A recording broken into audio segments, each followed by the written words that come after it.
যদি কোনো সিংহ বানরের মতো গাছে চড়তে চেষ্টা করে তাহলে কি হবে?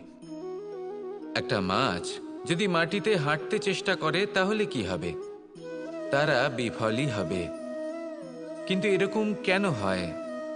তার কারণ হলো প্রকৃতির রচনা কিছুটা এরকম। এখানে প্রত্যেকটি ব্যক্তিকে, প্রত্যেকটি প্রাণীকে আলাদা আলাদা গুণের অধিকারী করা হয়েছে এবং সকলকে একটা সীমাও প্রদান করা হয়েছে।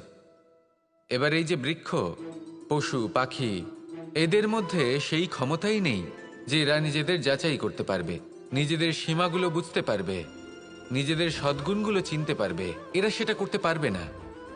কিন্তু মানুষ তো আলাদা।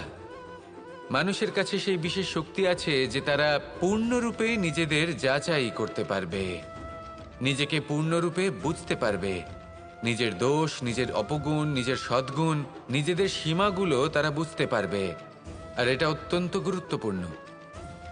কথায় আছে যে যদি সাফল্য লাভ করতে হয় তাহলে নিজেকে যাচাই করে নিতে হবে। তাই নিজেকে যাচাই করুন, নিজের সাথে পরিচিত হয়ে যান এবং জীবনে কর্ম করতে থাকুন। সাফল্যের শিখরে অবশ্যই পৌঁছে যাবেন।